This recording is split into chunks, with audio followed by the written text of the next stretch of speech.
Olá, seja bem-vindo a mais um episódio do nosso Heavycast, onde a gente reúne um elenco dos sonhos para que a gente possa aprender juntos mais sobre empreendedorismo, estratégia, gestão de gente, principalmente aqui no nosso quadradinho do DF. E hoje, gente, eu tenho a honra de receber uma pessoa que estava na nossa lista aqui desde o início do nossa ideia sobre o Heavycast. Para vocês terem uma ideia, gente, ela é apaixonada por comida e serviços, é um símbolo de criatividade, de dedicação e de zelo. É uma chefe carioca que possui mais de 2 décadas de experiência, tem estágios na Suíça e treinamento em alguns dos estrelados restaurantes do planeta. Está à frente de um buffet que leva seu nome. Você já deve saber quem que é, hein? Construiu na capital federal uma trajetória ascendente, reúne na carreira clientes de empresas públicas, privadas, embaixadas, órgãos internacionais, marcas de luxo, os principais cerimonialistas e anfitriões que reconhecem que receber com qualidade e elegância é uma arte. Tudo começou com uma lanchonete no Seu Binho. Ela vai contar essa história aqui pra gente, onde ela era campeã de vendas. E a expansão do negócio se deu em banquetes e coquetéis servidos nos tempos do Autódromo Internacional de Brasília. Sabe de quem que a gente está falando, gente?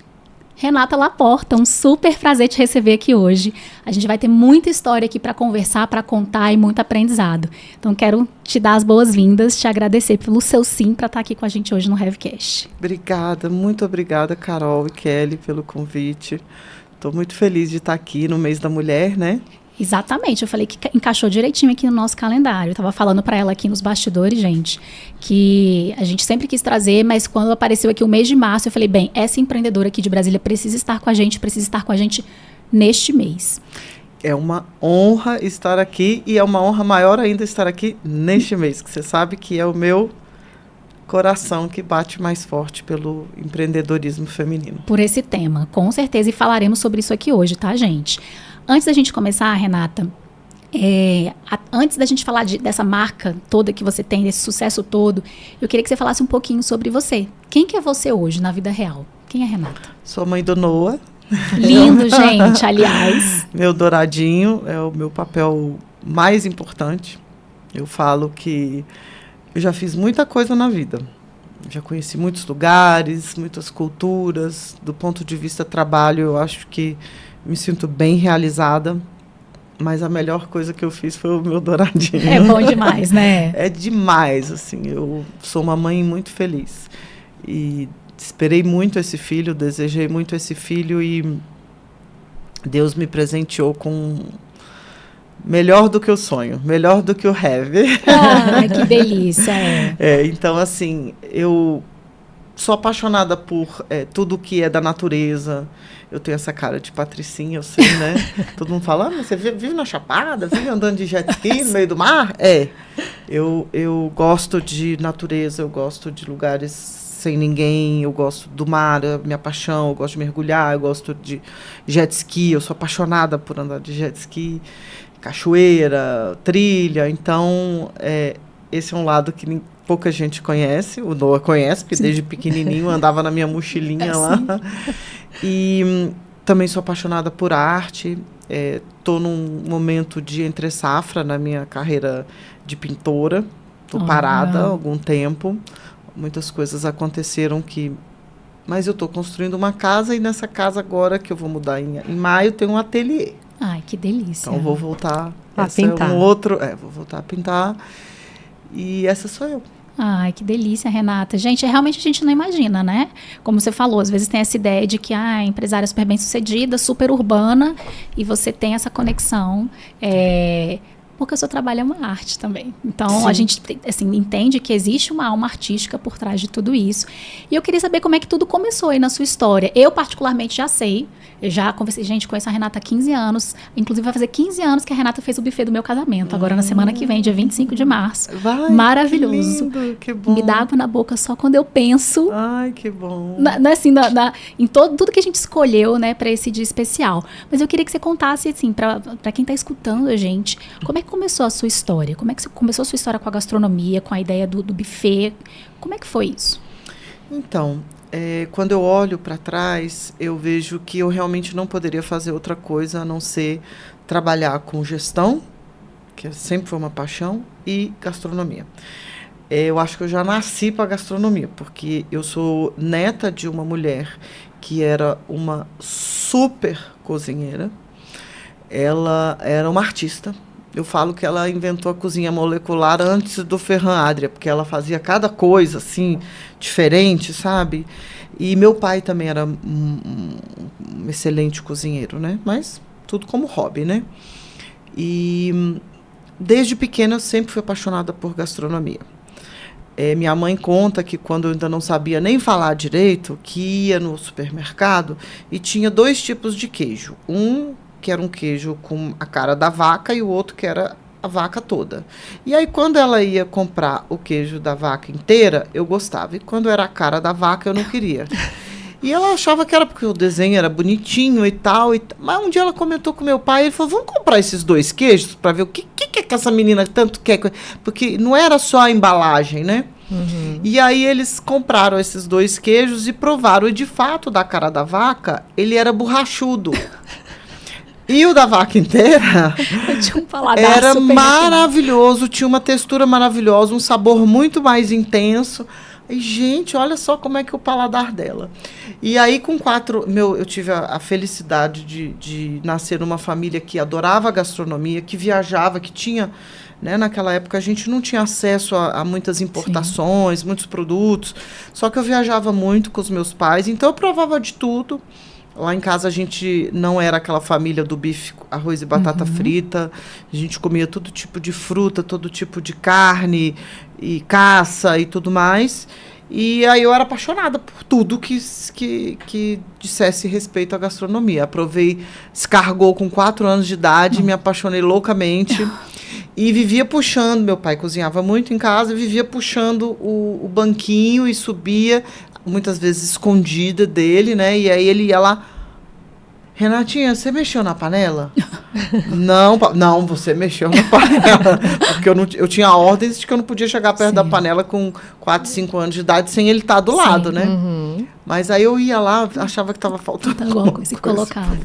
Renata, eu tenho uma lá em casa que é desse jeito. É? Tem, vou te mandar fazer um estágio com você. Pois tem um paladar então. super refinado, gosta das coisas mais diferentes, os queijos, sabe? É bem refinado e tem um paladar bem diferente. E o Noah é assim também, ele tem um paladar, eu acho que ele tem um paladar mais apurado do que o meu. Nossa. Desde pequenininho ele... E tem estímulo também, não sim, tem? Sim, lógico. Isso você vai tendo... É igual vinho. Sim. Como é que você aprende sobre vinho? Lendo? Não. Provando? Sim. Gastronomia é a mesma coisa. Você vai provando, você vai vendo, você vai tendo acesso e o seu paladar vai se educando, né? Mas existem pessoas que realmente têm um paladar mais apurado, mais aguçado. Sim, sim. E tem uma genética aí já também. Tem. Então. O Noah cozinha comigo, tem vídeo dele no banquinho fazendo farofa, quebrando ovo e tal, com 2 anos e meio de idade. Delícia. Esses dias eu acordei e ele foi lá, mamãe, eu fiz um ovo com azeite trufado para você. Aí eu cheguei na cozinha, ele tinha feito o ovo coberto com um outro prato para não esfriar. Então, assim... Olha. Incrível. Muito bom. Mas o buffet, ele começou de um problema muito sério que eu tive, né? Eu tinha essa lanchonete na UNB, que era o Fatini. Realmente eu tive muito sucesso lá. O Fatini cresceu para o autódromo. E no autódromo começaram a me pedir pequenos eventos. Um coquetelzinho da Fiat aqui, um negocinho da não sei o que lá dali, e eu nunca tinha trabalhado com eventos, e eu comecei a fazer esses pequenos eventos lá. E por que eu digo que o buffet começou de um grande problema? Eu tive um evento muito grande no autódromo, que era um público de 70 mil pessoas, que lá eu fazia os 2, concession, que é a venda, né, e o hospitality, que é essa parte, entre aspas, VIP, né, das áreas. E eu falei, gente, já vou servir 70 mil pessoas. É cerveja, é churrasquinho, é pipoca, é não sei o que, aquelas coisas todas que a gente vende em autódromo, estádios, né?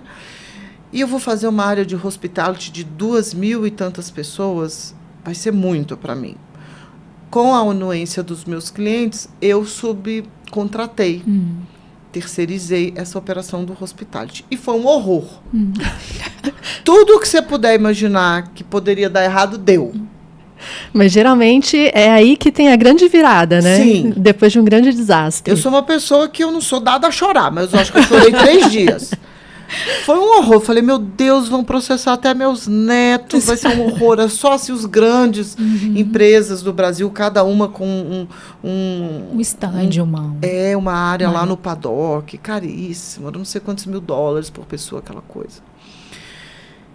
Aí eu falei, gente, e na época eu contratei, tipo assim, o melhor buffet.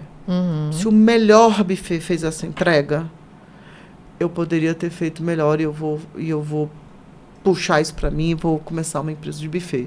E assim nasceu o buffet. E graças a Deus não tive problemas jurídicos, né? Fui muito honesta, muito correta com meus clientes, fiz tudo que eu pude para contornar, obviamente que aquele momento não volta nunca, né? Mas não tive problemas jurídicos com nenhum deles e conseguimos negociar e tal. E ali nasceu o buffet, oficialmente. Já fazia pequenos eventos, mas não me considerava uma banqueteira. A partir dali eu falei, eu sou banqueteira. E como é que foi essa construção da empresa para se tornar a referência que você é hoje? Então, eu sempre fui muito criativa, né? Eu costumo contar um episódio que foi uma festa de 5 anos, do meu aniversário de 5 anos. A gente tinha uma casa de praia e eu resolvi, e era um lugar muito simples. Era um lindíssimo lugar no Espírito Santo, mas assim, as convidadas eram todas muito simples. Então eu resolvi que eu ia fazer uma festa diferente. Não ia ter aquele típico cachorro quente e tal. E lá era uma região de muito abacaxi. E eu saí pegando aqueles abacaxis e fiz uns copos de abacaxi para fazer os drinks. Não me pergunte onde que eu inventei isso, porque na época não tinha Pinterest. Yes. Mas, enfim, eu saí, peguei um facão e a minha avó, minha filha, você vai cortar os dedos? Não vou. Aí, puxa, cortei umas folhas de bananeira e decorei uma mesa lá e fiz uma coisa tropical, que eu chamei que ia ser um luau. E aí fiz esses drinks no abacaxi, fiz uns drinks com coco e tirei o interior do coco e pedi ajuda para minha avó para fazer um bolo de coco e tal, e foi a coisa mais linda. Então, assim, eu sempre fui criativa, né? E quando eu comecei o buffet, eu tinha uma certeza, que eu não queria reproduzir nada que já existisse no mercado. Que era a minha abordagem àquela ideia de fazer uma recepção bacana.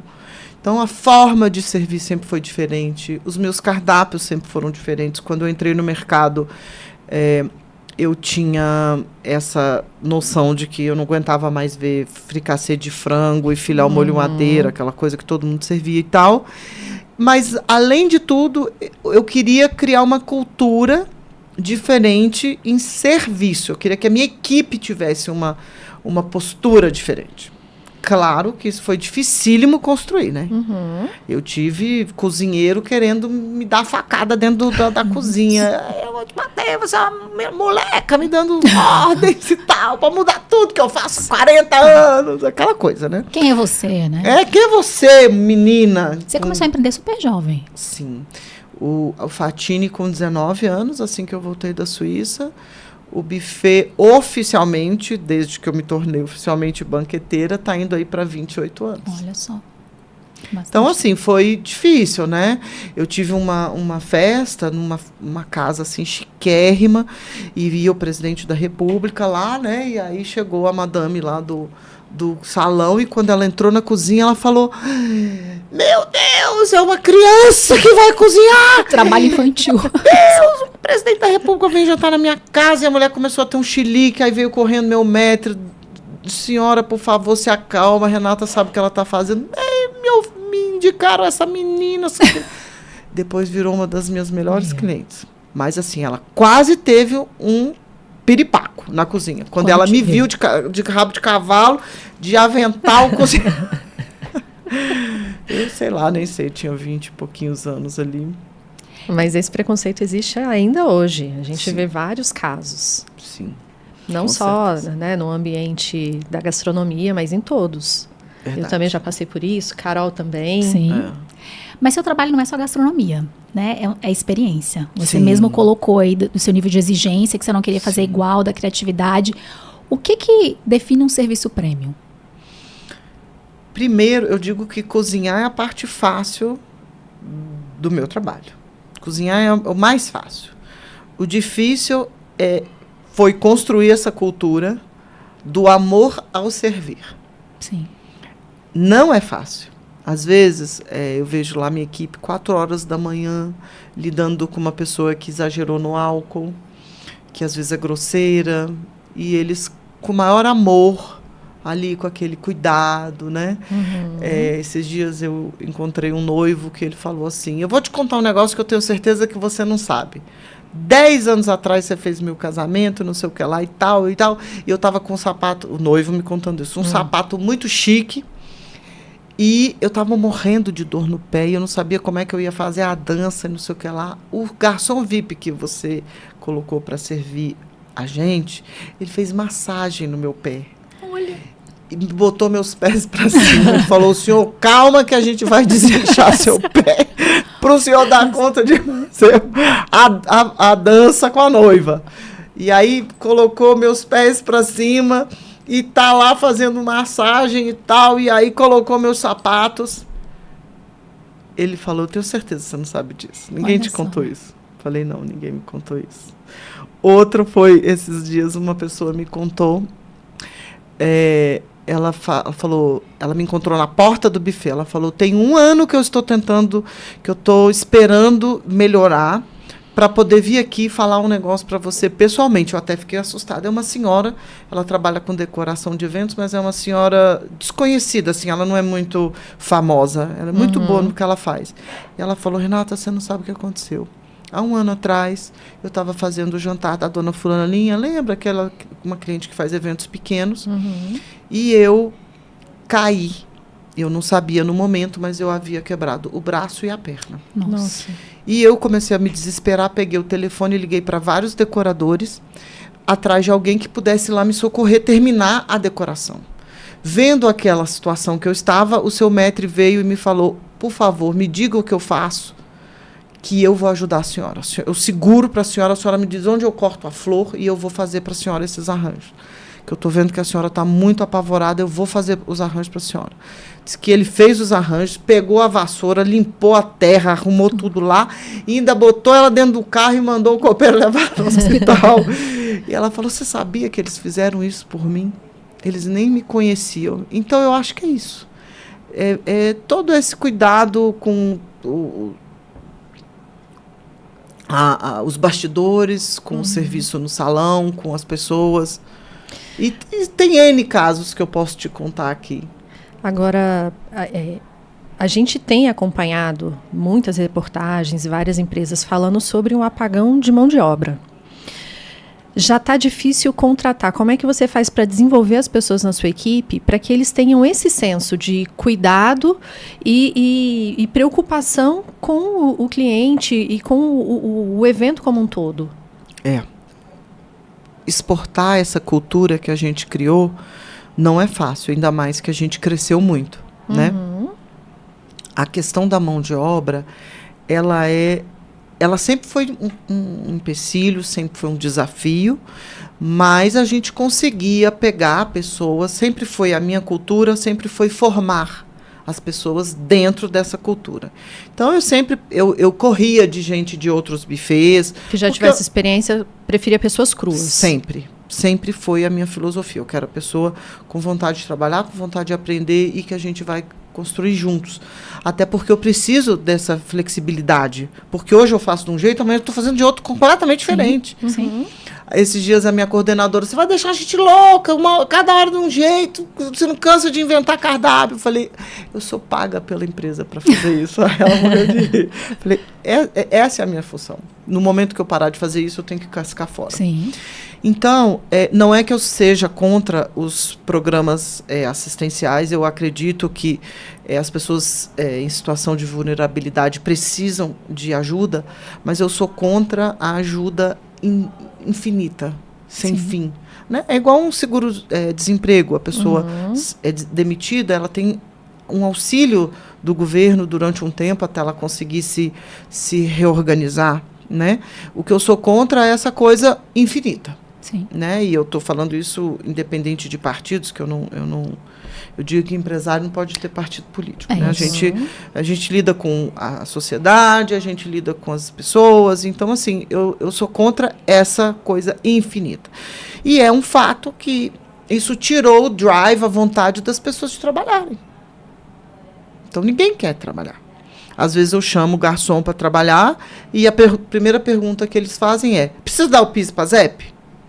Se tiver que dar o PIS para ZEP, eu não vou. Claro que tem que dar o PIS para ZEP. Como é que eu vou recolher o imposto? Porque eles não querem declarar a renda, né? Para não perder o benefício. Exatamente. Então, hoje, uma coisa que era um grande desafio virou um drama, né? A gente continua formando essas pessoas, mas é cada dia mais difícil conseguir pessoas interessadas em começar e aprender e tudo mais. E o que eu estou fazendo é investindo em tecnologia, em automação, para conseguir suprir essa imensa falta de mão de obra. E é um fato que no ano passado, no ano retrasado, a gente deixou de crescer. A gente cresceu muito, mas a gente poderia ter crescido ainda mais e não o fez por falta de mão de obra. E isso é uma realidade que alcança empresários de diversos segmentos. Sim. Né? A gente está falando de quem está à frente de operação, a gente trabalha no nosso pilar de seleção para segmentos bem diversos e portes muito diferentes de empresas. E é fato que muitos empresários do varejo, do ramo de alimentos e bebidas, da área de hospitalidade e hotelaria, eles estão vivenciando isso. Indústria, né, Kelly? Então, isso é algo que é uma dor hoje do empresariado e, como você falou, hoje já é dramático. Já não é mais olha, vai acontecer. Não, isso é algo que está sendo vivenciado no dia a dia, na pele do empresário. E que, de fato, se ele não procurar alternativas, ele para de operar. Né? Ele para de operar. Eu estava escutando agora esses dias uma empreendedora, não é de Brasília, mas falando de uma hamburgueria, e que ela falou: olha, eu não tenho como abrir hamburgueria hoje. Hoje é sábado à noite. Não sei se você viu esse vídeo. Não vi. Porque os meus funcionários não vieram. Eu não tenho muitos, mas cada um teve um problema e não veio. E eu estou numa situação muito delicada. Né? Você começa a macular a marca. Sim, né? A marca certeza. Do negócio. E esses dias eu passei na estrada de São Paulo, indo para Paraty, e eu vi um grande empreendimento. Aquilo ali, olhando ali, é um investimento de uns 50 milhões, no mínimo. E eu passei no posto e perguntei: poxa, mas esse restaurante parece tão legal, por que não está aberto? Ele não tem mão de obra. Você tem noção o custo dessa operação parada? Sim. Ele não inaugurou por falta de mão de obra. Aí agora ele está tentando treinar um grupo de venezuelanos e trazendo um pessoal de não sei que cidade lá para São Paulo para ver se ele consegue inaugurar. Para começar a operar. E dentro do negócio, Renata, assim, como é que você garante padrão e consistência nessa operação com tanta gente? Hoje você tem muitas pessoas, você tem pessoas que você provavelmente aloca ad hoc para cada projeto, para cada... Como é que você garante isso internamente? Como é que você orquestra para que essas pessoas estejam alinhadas a essa proposta de um serviço diferenciado e premium? Então, a gente faz até 9 eventos por dia. Nossa. Tem datas que a gente não faz tantos, mas fazemos eventos grandes, né? A gente serve de 2 pessoas até 13 mil. Esse é o nosso. Então, é muita gente para servir, né? Tudo se resume a processos bem definidos, uma cultura muito clara. Eu tenho um cuidado muito específico na área dos produtos em si. Uma cultura criada em cima do culto à ficha técnica. Então, no buffet, a gente trabalha realmente seguindo a ficha técnica daquele produto. Então, isso ajuda na qualidade do produto em si. A nossa estrutura ela é feita com gerentes em cada área, e esses gerentes eles têm muita autonomia. Tem autonomia para gerenciar suas equipes, para escolher suas equipes e também para tomar decisões. Então, é muito comum as pessoas acharem que, como eu tenho 9 eventos por dia, até 9 eventos por dia, que eu vivo enlouquecida no celular resolvendo coisas. E se você passar uma noite de sábado comigo, que eu estiver em casa com meu filho, você vai ver que meu telefone não toca. Porque todas as pessoas que estão... Cada evento tem os seus chefes, eles sabem como é a postura da empresa nessa situação. Então, é tudo muito claro, tudo muito organizado para que isso aconteça. Então, se o meu telefone tocar, você pode saber que aconteceu alguma coisa gravíssima, muito fora do ordinário. Então, eles têm essa autonomia para decidir de acordo com os padrões da empresa. Então, e também a gente tem uma equipe muito antiga, né? Eu realmente sou uma chefa exigente, mas eu tenho um programa de participação dos nossos funcionários muito grande, não só nessa questão da autonomia, da gestão, da decisão, como em relação à participação nos lucros da empresa. Então, eu tenho um programa que a gente distribui 10% do nosso lucro para toda a equipe, desde a faxineira até... Então, eles se sentem parte. Então, eu tenho funcionário de 27 anos, de 25 anos, de 24 anos. Eu falo que o jovem lá é 17, né? Então... Claro que a gente tem os garçons, que são aquela equipe que vai mais... que tem uma rotatividade maior. Uma rotatividade maior, mas eu tenho maîtres que estão comigo também desde o início e tudo, e que conhecem muito bem a estrutura da empresa. Então, é assim que funciona. A gente tem percebido uma mudança também nos clientes, né? O que eles valorizam, o nível de exigência que vem mudando também. E eu quero entender um pouco qual é a sua percepção a respeito dessa mudança. O que hoje é valorizado, que antes não era?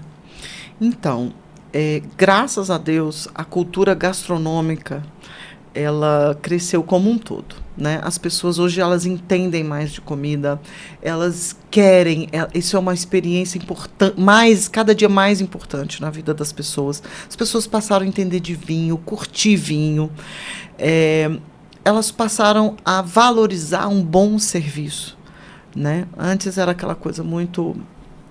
aceitava o que viesse, né? Então, eu vejo os feedbacks da empresa, o que eles mais falam, além da questão poxa, tudo tão saboroso, tudo tão bem apresentado, mas a equipe, que equipe que você tem, Renata? Como é que você conseguiu? Todo mundo fala isso. Como é que você conseguiu construir uma equipe tão dedicada, tão, sabe?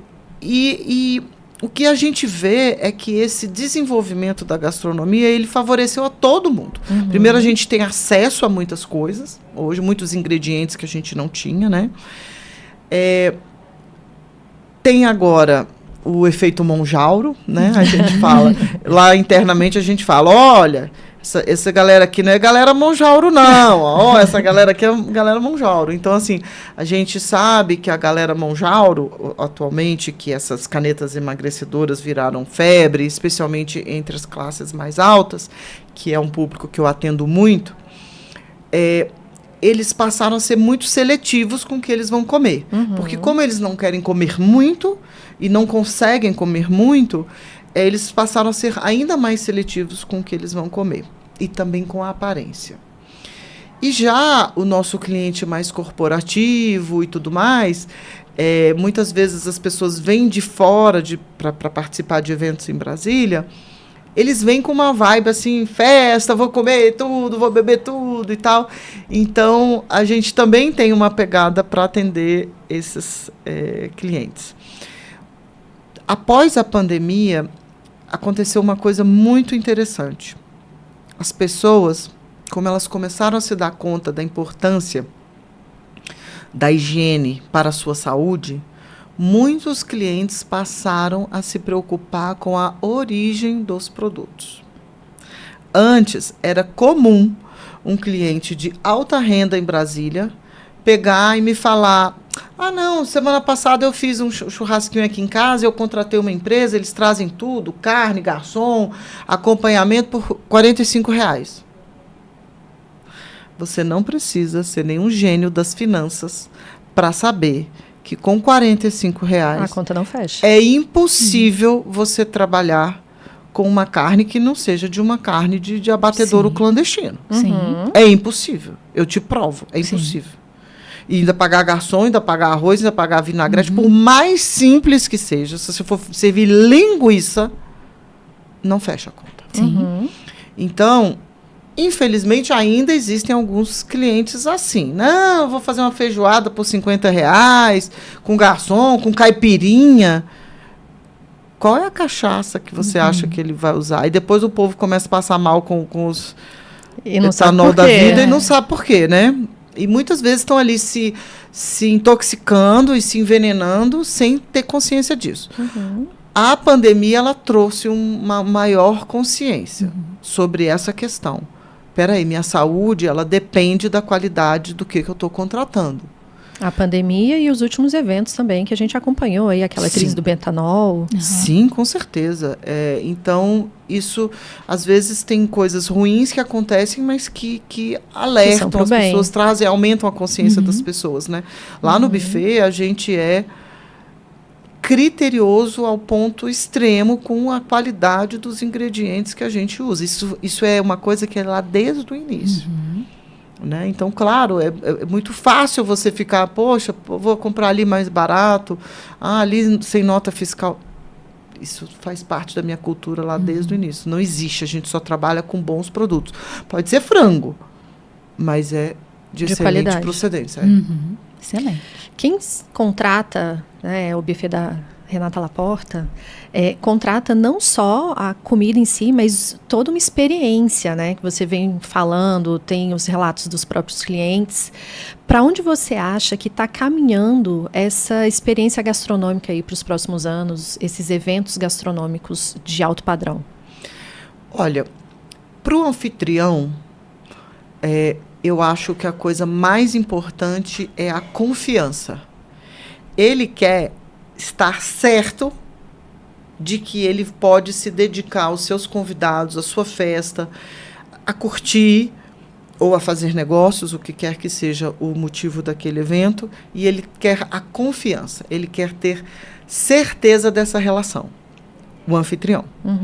Então, a gente costuma ter clientes que chegam lá e falam, não, quando eu faço um evento mais simples, eu contrato fulano, mas esse evento eu não quero risco. Então, eu vim aqui. Eu sei que você é mais cara, é o dobro do que eu costumo pagar, mas eu prefiro pagar e paga ter pela experiência. pela essa relação, essa certeza. Confiança. Essa confiança. A gente vende confiança. Eu falo para minha equipe, a gente não vende comida, a gente vende confiança.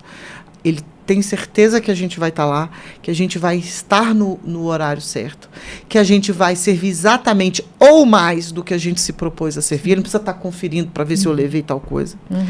Ele não precisa estar conferindo se a minha equipe está roubando a bebida dele no bastidor. Então, do ponto de vista do anfitrião, essa confiança, ela continua sendo cada dia mais o ponto central. Já as pessoas que estão sendo convidadas, elas têm o outro lado da confiança. Elas querem... Esses dias eu ouvi uma cliente falar assim, eu não como ostra em evento, nem que me pague, mas no seu eu como. Adoro ostra. No seu eu pago para comer. No seu eu como. Ela vai muito em festa, é uma pessoa que frequenta muito. Ela falou, não, eu não como, mas no seu eu como. Porque eu te conheço, eu tenho certeza que a sua ostra chegou fresquinha, de um lugar maravilhoso e tudo mais, né? Então, essa experiência de confiança, ela também passa pelo convidado. Hoje as pessoas têm mais consciência dessa questão da higiene, então ele sabe que aquela água mineral, aquele copo, ele pode beber porque ele sabe que está limpo, que aquela é água mineral mesmo, que o drink foi feito com produto de excelente procedência, que ele não precisa ficar histérico, que ele vai ser envenenado. Ele quer ter esse relaxamento e ele quer poder curtir essa conexão que os eventos trazem, né? Então, eu acho que a palavra do momento dessa experiência é essa tranquilidade, essa conexão, você poder falar, vai dar tudo certo. Seja qual for o caminho do evento, seja um evento muito sisudo, muito formal e tal, ou um evento que seja absolutamente quebrador de paradigmas e de formatos e tudo mais. Eu adoro inventar moda, né? O cliente que me deixa inventar moda, meu Deus, como eu amo. É maravilhoso. Nossa, eu adoro. Faz o que você quiser. Eu tenho um cliente que faz evento comigo há 15 anos. E no início, é um evento de São Paulo, é um cliente de São Paulo. E no início, ele mandava funcionário de São Paulo vir para dentro da minha cozinha olhar os ingredientes do que eu estava cozinhando. Era esse o nível de exigência do cliente. Ele faz um evento relativamente grande de 600, 800 pessoas. E não quero isso, e quero aquilo. E ficava um mês discutindo o cardápio, e vinha nutricionista de São Paulo, e vinha o chefe de cozinha, e aquela confusão e tal. E nos últimos anos, eu adoro. Eu ligo, o que você vai querer esse ano? Ele, o que você quiser fazer. Você não vai mandar aquela romaria de gente, não. Não vou mandar. Pode fazer o que você quiser. Adoro quando você me surpreende. Isso é precioso, né? Não é? Porque, como você falou, assim, é confiança. Você cultiva confiança, né? E é tão gostoso isso. Eu falo, quando você entrega serviço, você entrega produto e serviço, Sim. né? A gente entrega serviço. Essa relação de confiança que você vai cultivando e construindo, porque confiança é cultivada, é construída. Sim. Não tem preço isso, né? Isso muito bom. realiza, eu acho que as duas partes. Quem está colocando o cheque na mesa e quem está entregando isso para o cliente final, né? E o convidado, ele adora ser surpreendido. Sim. Né? Especialmente o meu público, que eu mais trabalho, que é a classe A, eles vão em muitos eventos. Então fica boring, fica chato, sabe? A mesma coisa. Aquela coisa, sempre a mesma coisa. É claro que alguns clientes querem a mesma coisa. Tem clientes que não gostam de ousar. E ok, a festa ela tem que ter a cara do cliente. Sim. Né?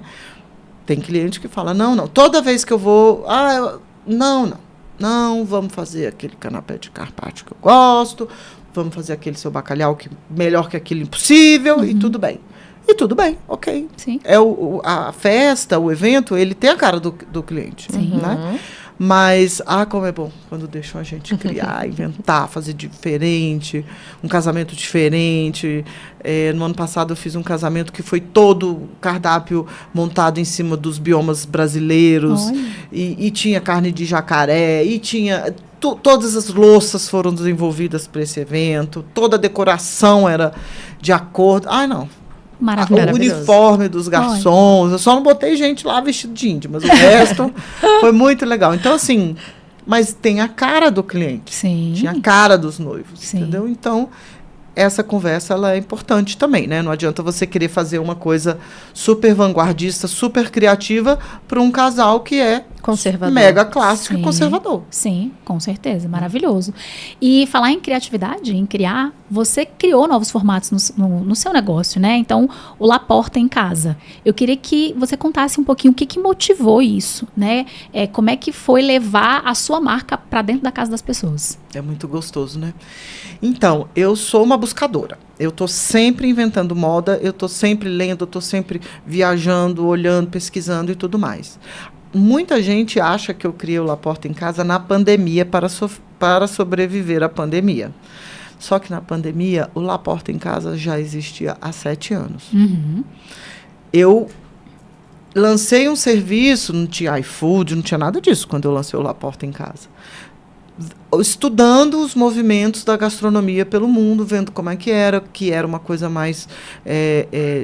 uma relação mais direta entre a gastronomia e a casa da pessoa. E lancei o La Porta em Casa e fomos crescendo devagar e tal, lançando produtos e tudo mais. Estudando como é que as pessoas iam conseguir reproduzir aquilo em casa de forma com qualidade, como é que eles iam conseguir esquentar aquilo sem estragar o produto e tudo mais, né? Então foi um estudo. Na pandemia, os eventos foram a 0 e eu dependi só do La Porta em Casa. E realmente o La Porta em Casa cresceu 458%. todo mundo virou Laportete lá. Toda a galera de evento, Sim. o Metri virou motorista, eu virei designer de flyer de Laporta em Casa e atendente de WhatsApp, e a minha gerente de eventos virou cozinheira. Todo mundo se inventou, se reintegrou na empresa de outra forma. Foi muito divertido, a gente aprendeu muito. Mas assim, a gente trabalhou muito para conseguir transformar uma empresa que era num perfil em outro. O Laporta em Casa, ele é um projeto muito gostoso, né? Eu adoro poder participar do dia a dia das pessoas, de um almoço de domingo, de um jantarzinho e tudo mais, sem precisar levar todo o buffet. Né? Eu estou mais presente na vida dos meus clientes assim, porque não é sempre que a gente tem festa. Né? Então, o Laporta em Casa, ele leva essa comida para o dia a dia ou para um momento especial pequeno da família, né? Ou dos escritórios também, né? Eu tenho muitos clientes Laporta em Casa do escritório. Eu acho que o nome foi um erro, porque ninguém consegue falar Laporta em Casa. Todo mundo fala Renata Laporta em Casa. Todo mundo. Esses dias a empresa de marketing, porque o Renata Laporta em Casa, é o Laporta em Casa. Ai, todo mundo fala Renata Laporta em Casa. Vamos mudar esse nome? Traz a Renata. Mas... não adianta. Ou fala Renata em Casa. É muito engraçado. Mas é um projeto que eu aprendi muito. Tive desistido da participação do Laporta em Casa em mercados. Né? A gente vendia esses congelados. A gente tinha uma linha de congelados específica para mercado. Eu desisti dessa vertente. Eu descobri que trabalhar com o mercado é muito difícil. Sim. Eu teria que ter um volume gigantesco, eu teria que abrir mão dos meus princípios para conseguir ter o preço interessante para o mercado, e eu achei melhor voltar ao Laporta em Casa. Eu continuo tendo uma linha de congelados, mas para venda direta. E as pessoas começaram, de fato, assim, e que bom que na pandemia vocês já estavam com isso estruturado, mas existiu essa volta a você ficar em casa, estar em casa com a família, comer em casa, né? Sim. Então, eu acho que essa é uma cultura que ela ganhou força na pandemia, né? Sim. Então, vocês tiveram esse crescimento grande e as pessoas começaram a realmente valorizar mais esses momentos. Então, faz todo sentido. Sim, e teve um projeto na pandemia que foi muito divertido. A gente mandava um vídeo, eu cozinhando, e a gente mandava todos os ingredientes para a família finalizar aquele prato na hora. Então, assim, vamos dar um exemplo. Um risoto de filé com shiitake. Aí a gente mandava o arroz já no ponto pré-cozido, o filé cortadinho não sei como, os temperinhos, lá, e as pessoas faziam disso uma experiência. Teve muito sucesso. Muito sucesso. As pessoas, até gente que não gostava de cozinhar. Outra coisa que teve muito sucesso foi o cooking show, que eu fazia na frente... lá no espaço, a gente chamava as pessoas, eles iam para lá, a gente fazia 14 estações de cozinha, e eu fazia lá no palco, e eles iam acompanhando. Então, assim, a gente teve muitas empresas que fizeram dinâmicas de cooking show entre diretoria, equipes e tudo mais.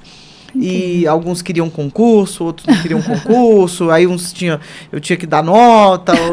Então, assim, teve N versões do cooking show, e foi muito legal. Até hoje eu tenho procura de empresas que querem fazer o cooking show. Eu já fiz cooking show no espaço, vários, e também fiz nas empresas. Que bacana. Aí é um pouco mais complexo, porque a gente tem que levar toda essa estrutura de cabos e etc. para as pessoas poderem fazer. Já fiz cooking show para crianças. Poxa, que legal. É legal, é muito legal, bem muito criativa, divertido. né? Sim, vamos inventar, já adorei. Vamos inventar. Também já adorei, já vem 1000 ideias aqui, né, Kelly? Tive também um cooking show que foi divertidíssimo, que eu criei um produto, na verdade eu criei ingredientes e cada equipe tinha que inventar um produto com aquilo ali. Foi Trabalhar muito. criatividade. Gente, tanta risada. A minha equipe falava assim, gente, essas pessoas viram criança de novo, né? Mas era tanta farra esses cooking shows. Era muito legal. é experienciar, né? Realmente se abrir a experimentar, enfim, tem uma ousadia aí para fazer isso, né? Eu não sou das melhores pessoas na cozinha, na verdade não sou. Jamais chamaria uma pessoa na minha casa para experimentar a minha comida, Renata. Mas a minha sorte é que meu marido cozinha. Ai, que bom. Porque se depender de mim, eu gosto de comer. Então eu fico ali eu sou essa, tá faltando tal coisa. Nem cozinho. Eu perco os dedos na cozinha, me queimo, sou super desastrada. Mas eu queria que você contasse pra gente, você contou aí, já começou contando uma história de um grande desafio que você teve num evento aí no começo de carreira. Com certeza tiveram vários outros. Eu falo que a gente aprende com os erros, né? O empresário, ele precisa aprender com o erro. Tem que existir resiliência, tem que existir flexibilidade, adaptabilidade e olhar o erro não com a inércia, mas com aquela vontade de consertar. Mas você tem grandes cases de sucesso, acho que grandes entregas que você se orgulha. Eu queria que você contasse pra gente. Do desastre ou do sucesso? Você tem história para muita coisa. Eu participei de uma feira, uma conferência em Los Angeles, há 2 semanas atrás, só sobre catering.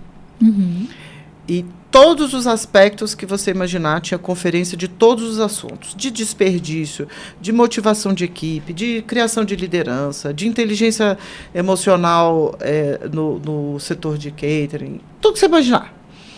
Tinha conferências específicas sobre estádio, que eu participei, fiz visitas técnicas e tudo mais, porque eu estou no estádio Mané Garrincha, né? E uma das conferências era Fuck Up, Road to Disaster. Falei, essa eu vou ter que participar, né? Porque as pessoas não veem os bastidores às vezes, né? Não, acha que é tudo lindo, que foi tudo maravilhoso e tudo mais, né? Um dos maiores problemas que eu tive, tirando esse que eu já contei, que não foi meu, que foi terceirizado, mas que foi meu, obviamente, né? A responsabilidade é minha. Primeiro eu quero falar um negócio. Eu acho que as pessoas não se dão conta de que o erro, ele acontece com todas as empresas. Sim. O que faz uma empresa falir e a outra prosperar, por exemplo, desastre aéreo. Você pega uma empresa que teve um desastre aéreo e ela quebra. E a outra que ela já teve 10 desastres aéreos e ela continua muito bem, obrigada. Qual a diferença? Eu acredito que é a forma de você lidar com o erro, né? É como qual é a sua responsabilidade, como é a sua postura, sua humildade, assumir aquele erro, fazer tudo o que você puder para reparar aquele erro, né? E quando se trata de empresa aérea é difícil, porque é vida, né? Como é que você... E eu trabalho com momentos. Se eu errar num casamento, como é que faz de novo? Né? Não. Chama os convidados de novo. Não existe isso, né? Vamos fazer de novo. Não tem essa segunda chance, né? Então, a forma que a gente lida é que faz a diferença, né? De você conseguir superar o erro, aprender e superar. Eu tive um grande problema num evento de muitos anos atrás e foi um erro meu. É claro que, como eu tenho processos de conferência, as pessoas responsáveis por aquela conferência não conseguiram identificar esse erro meu. E foi um erro muito sério, de quantidade de alimentos, um evento muito grande que me trouxe um problema muito sério durante muitos anos. Mas a gente conseguiu superar. Como? Com seriedade, né? Porque, infelizmente, as pessoas prestam mais atenção no erro do que no acerto, né? Teve 15 anos de acertos. Aí teve um grande problema, pronto. É isso mesmo. Né? Eu sempre fui reconhecida por ser um buffet farto, super à vontade, tudo de ótima qualidade e tal. E por conta desse erro, num evento em que eu errei a quantidade dos alimentos e minha equipe não conseguiu identificar por ser um evento muito grande, aquilo ficou... Levamos anos para reconstruir, né? Mas os maiores acertos...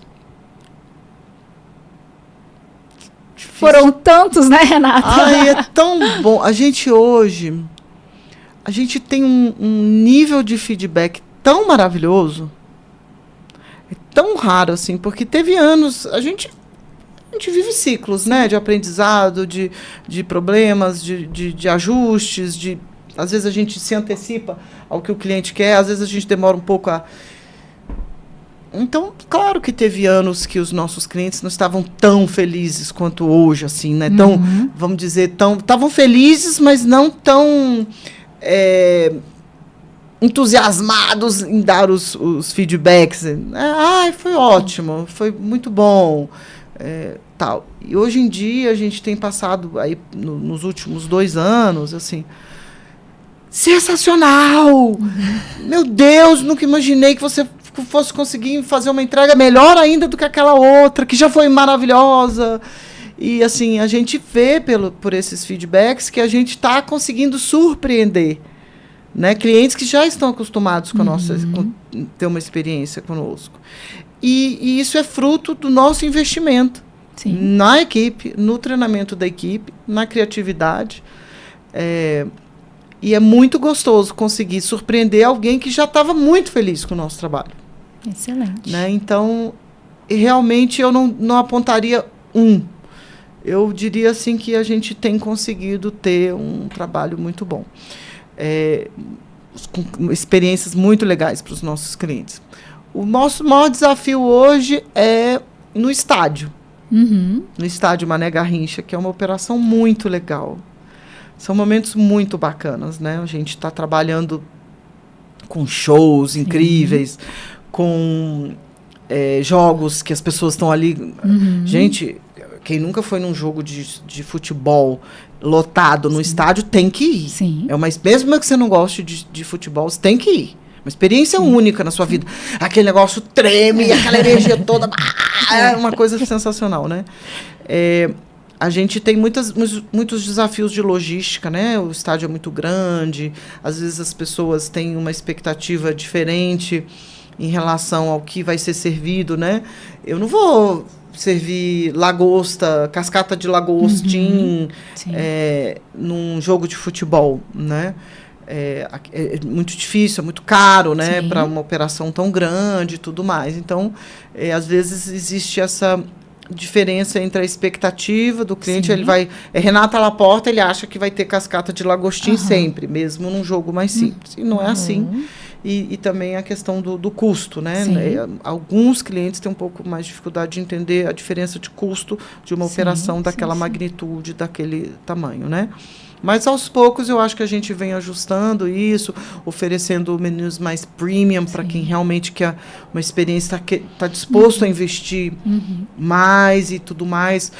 O estádio é um grande parceiro, então a preocupação deles é com a experiência do cliente. Sim. Eles investem para isso, eles querem isso, que o cliente saia de lá muito feliz. Então, assim, aos poucos, a gente vem construindo... essa experiência diferente e ajustada. Ótimo. Agora, você é mãe, mulher, líder, e a gente sabe que é muito difícil equilibrar todos esses papéis. E sei que você também é muito envolvida com a causa do empreendedorismo feminino. E quero entender um pouco sobre esse seu movimento no empreendedorismo feminino e como você faz para equilibrar todos esses papéis de uma maneira... eu não diria tranquila, mas que você dá conta de conduzir tudo isso. Primeiro, eu sou uma pessoa extremamente organizada. Quem tem muitas tarefas a fazer como eu, não pode se dar ao luxo de ser desorganizada, de se atrasar. Sou pontualérrima. Se você me vir chegar atrasada, você pode saber que algo muito grave aconteceu. Eu passo essa organização para a minha empresa também, né? Para a minha casa. Eu estou... saindo da casa onde eu estou, como eu falei que eu estou construindo uma casa nova e vou me mudar em maio. Ele perguntou assim, quanto tempo eu tenho que te avisar para poder visitar a sua casa, para mostrar para clientes? Eu falei, não precisa avisar, minha casa está sempre arrumada. Não precisa avisar, não existe isso lá em casa, você chegar e está tudo revirado. Eu sou organizada porque eu não posso me dar o luxo de ter tudo bagunçado para ter tempo de organizar. Então, esse é o segredo, né? Você priorizar. Sim. Também, né? Saber priorizar, saber o que é mais importante naquele momento. Tem dia que uma outra coisa toma uma à frente. Mas a gente precisa ter o tempo para a gente, né?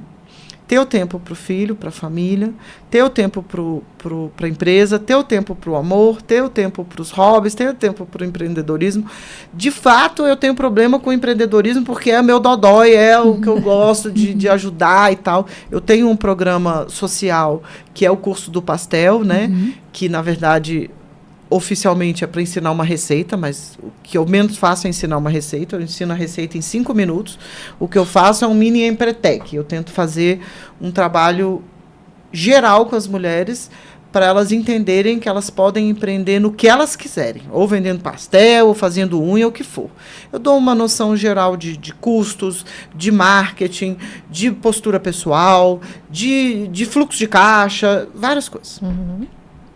Então, isso é uma coisa que eu adoro fazer. Sempre que me convidam, eu vou. Eu arrumo um tempo. Isso é uma coisa que eu arrumo um tempo. Eu fui convidada para ser presidente do SEMEC, DF, da parte Lago Sul, né? Pela presidente Beatriz. E agora, apesar de eu ter jurado que eu não ia assumir mais nada esse ano, eu resolvi assumir porque, como vocês sabem, eu realmente amo poder ajudar outras mulheres a empreenderem. São muitos desafios para as mulheres empreenderem no Brasil e, na minha opinião, o principal é a falta de acesso a financiamento. Né? Não só elas não conseguem ter acesso a financiamento, como elas têm, como o dinheiro é muito caro no Brasil, né? O Brasil não é um país que estimula o empreendedorismo, apesar do brasileiro ser super empreendedor. Né? É um país extremamente difícil de empreender, em comparação, por exemplo, com os Estados Unidos, né? Que tem 1 milhão de programas de fomento a você criar o que você inventar. Mas também tem a questão cultural, e é aí que nós, mulheres, podemos ajudar umas às outras. Né? A questão da dificuldade com o dinheiro, de quebrar esses paradigmas que nos amarram. Mulher não entende de negócio, mulher não entende de negociar com o banco, a gente precisa de depender do homem e tudo mais. Então, assim, a gente cada vez mais consegue quebrar isso. Então, eu organizo minha vida assim. Primeiro, é meu filho. Noah é minha prioridade. Certíssimo, é isso mesmo. Tem nada mais importante. É claro que, às vezes, ele usa isso. Mamãe, você vai viajar para os Estados Unidos? Vou. Você não vai me levar? Não. Você não pode ir, você está na aula e tudo mais. Mas, mamãe, você não diz sempre que eu sou sua prioridade? Gente, como assim que você vai me deixar uma semana com a vovó? É impressionante. Muda o endereço e o discurso é o mesmo. Porque lá em casa também é assim. Como assim que você vai me deixar uma semana com a vovó e com a Anice? Filho, não é porque você é minha prioridade que a mamãe vai parar de trabalhar, né, filho? Não, e porque você é minha prioridade, você precisa ir para a escola, né? Com certeza. Tem culpa? Eu não sou uma pessoa muito culpada, não. Eu também não sou, Renata. E às vezes eu fico, ai, que ruim, eu não tenho isso também da culpa. Agora, tem um ponto muito relevante, e é interessante isso, eu acho que é atípico, não é muito comum em mulheres isso, a questão da culpa. E eu acho que tem uma outra questão, que é a questão da própria história. A gente entrou no tópico de empreendedorismo feminino, e esse foi um assunto que a gente já conversou em outras ocasiões. Viemos de famílias em que nós fomos muito estimuladas. Sim. Não teve muito aquilo, não vai fazer isso porque é um ambiente muito masculino, não vai. Sim. Ou, isso não é coisa de mulher. Eu não vivenciei isso. Mas eu acho que essa consciência da mulher empresária, de que muitas mulheres, a maioria das mulheres, vivenciam cenários que são muito difíceis para que ela consiga empreender, para que ela possa crescer como empreendedora, como mulher e se realizar. Eu acho que essa é uma chave que a gente precisa virar, principalmente quem não veio, talvez, dessas culturas. Né? E como a gente vê que não vir dessa cultura é muito limitante para a mulher, né? Sim. A minha mãe sempre foi uma grande executiva, muito boa no que ela fazia, ela é economista, ela tem mais de 80 anos. Não era comum na fase que ela foi para a faculdade a mulher estudar economia. Sim. Né? Mas não ela era como a mulher estudar. Não. Ir para a faculdade não era para qualquer pessoa. E ser independente. Sim. Ela me criou assim, não importa quanto que você tem de dinheiro, você pode ter bilhões na conta, você precisa ter o seu trabalho totalmente desvinculado de quem quer que seja. Sim. E ela não tinha culpa nenhuma de trabalhar, entendeu? Então, e era uma excelente mãe. Então, assim, eu fui criada assim, eu não me sinto culpada de deixar o Noah em determinados momentos para eu ir atrás da minha profissão, até porque eu preciso disso. Sim. Eu sou uma pessoa que eu preciso realizar. Isso é essencial para mim como lar.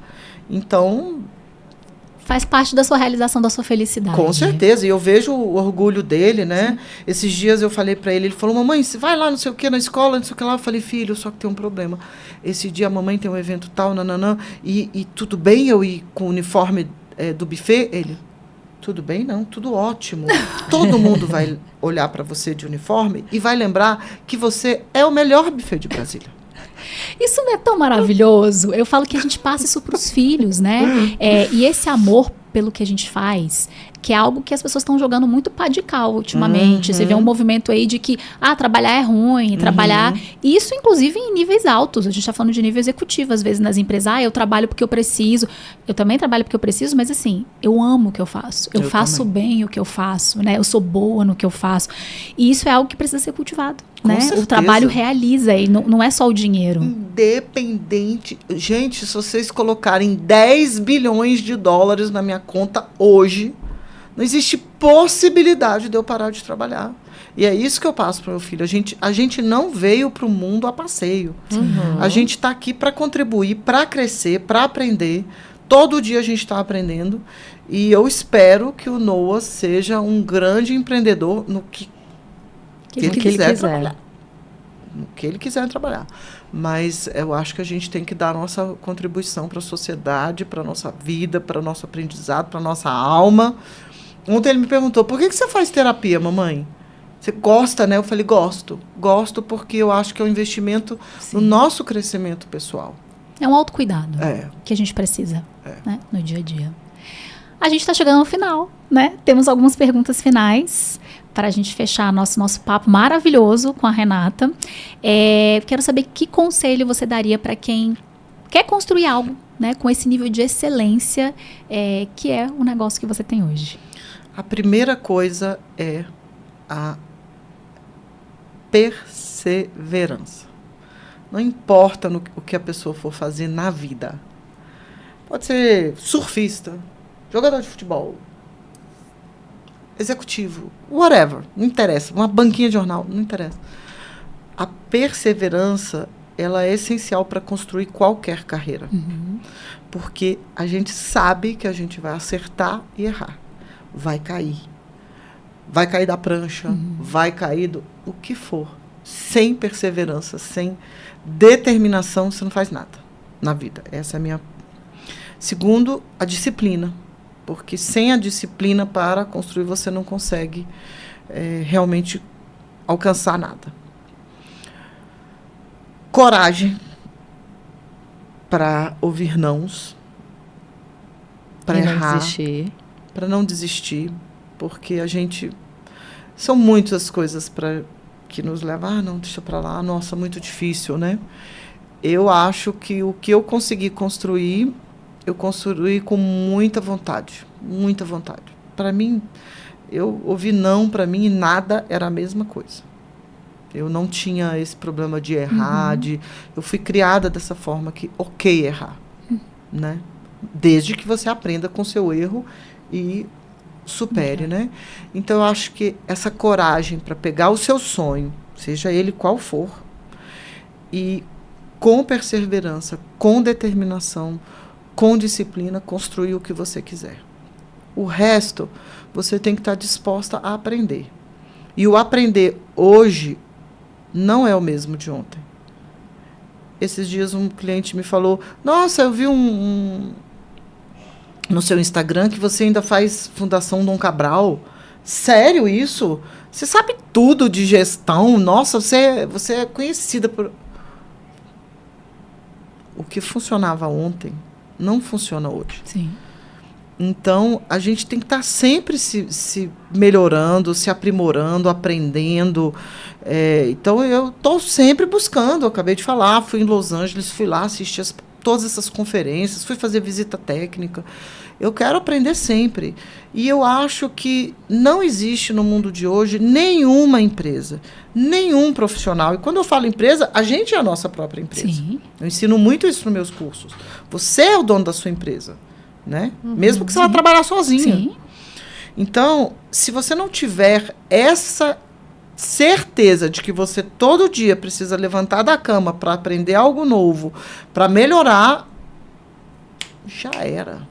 O que eu fiz ontem, o que eu tive sucesso no ano passado, se eu for fazer hoje de novo da mesma forma, tchau, gente. Não tem isso mais. Então, é isso, é aprender cada dia mais.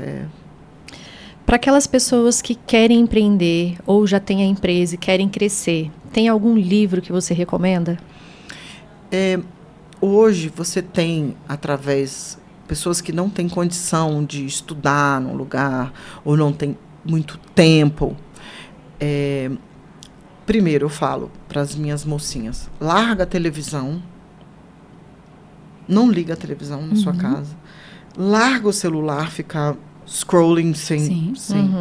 Você tem acesso hoje a cursos no YouTube, no Instagram, gratuitos, sobre todos os assuntos.